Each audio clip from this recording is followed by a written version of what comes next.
Hello, beautiful, amazing, fantastic world, and you, wonderful, wonderful individual you. Today, I would like to speak about relations, ennobling of our capability of freedom, adjustment, and regulation within our own inner being when we are relating and when we are associating with another person. So when we are it doesn't truly matter in the end. It's really about holding oneself to a certain amount of standard every day when you meet someone, when you have regulations, as to hold a certain atmosphere. Kind of a promise to oneself, as I have mentioned before. It really is in freedom, and if we only act in reactionary ways, we will only come to biases and the most rudimentary of connections, because we only connect in if we can relate or if we're useful to each other. But when you in freedom, in compassion, in love wish to know about anyone and everyone as best as and as deeply as you can, you come to notice and realize that how and our attitude and our inner state of being is immensely important and also part of the regulation of our fulcrum and our beam of the scale.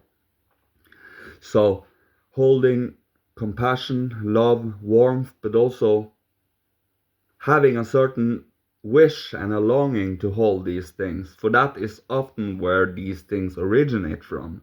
The enthusiasm, the awe, the inspiration that comes from truly living by and sticking to these promises and oaths in a sense.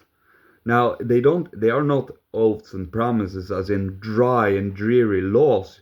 It really is about you find out why you do it and the joy and the and pleasure of doing, of holding the atmosphere of holding a certain non-judgmental awaiting, present, and observing awakeness to the situation.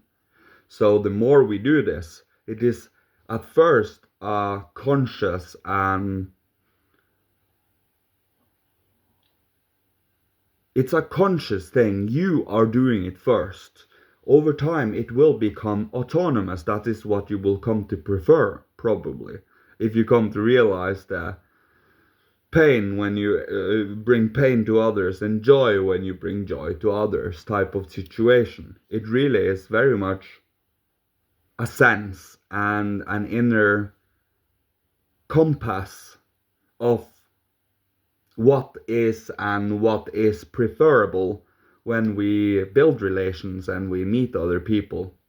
Of course, we do have our past, we do have certain things that we have gone through that might make ourselves more careful or more prudent, but prudence in a healthy and balanced way is not bad in any way. It's about open and it's an aware state of being where you can see everything and have everything come forth as a matter of informing itself, informing us about itself type of situation.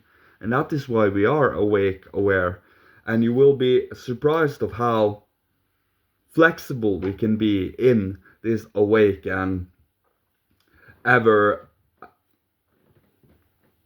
regulating and adjusting state of being.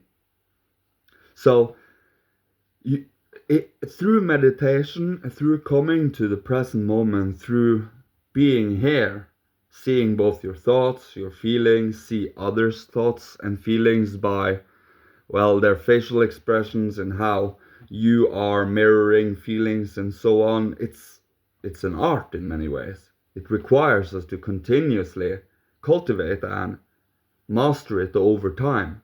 The more you do it, the more you come to realize how prominent it is within our lives, and not just ignore something and take in other things. You become very much awake and aware to a whole lot of things in between too. And those in betweens, the small things in life, once we can draw nourishment and enjoyment and love out of even the most mundane of things in life. You can do it from the most grand of things in life too. But it's all about gratitude in the end. For gratitude is the highest form of love you can give in freedom. For gratitude gives this love to something higher than yourself. It's gratitude is something we, at least I am continuously working to hold as an autonomous state of being, as an ordinary state. And every discrepancies is exactly that. Discrepancies and erring in the moments so that I can see that I am imbalanced, for example. For we rarely are really aware of ourselves unless something is imbalanced within our being. Say, let's when you become sick or you become you have a cold or something. That is when you become extra aware of your being. But we are not meant to become that hyper vigilant either. It's that in between state of calm, relaxed observation and consciousness, and not to strain ourselves. For straining gives you a tunnel vision. Too relaxed makes you quote unquote fall asleep. It's that perfect in between hard and soft, between black and white, between the dissolving and the hardening in a sense. It really is many it is the same pole with the variations of adjustments based on how we perceive it. So as I said, we can see it between black and white, we can see it between soft and hard, between the dissolving and the drying up, the hardening, and so on. But we are in between these. We are both, in a sense, decaying, just as an example, but also being given life force, being given etheric forces to continuous to go. And that is why we continuously shift cells in our body. It's constantly switching out. We are constantly in motion. There is nothing standing still, not even our thoughts. They are very much mobile, but we have been taught to see them in static images after one another, when it is an ever unfolding, changing image if we choose to pay attention to it, as an example. And that is the same with paying attention in a living, receptive, but also participating way. That means both perceptive and active within the world, with others, and how our values shapes and also allows or denies certain creative, inspirational moments with others.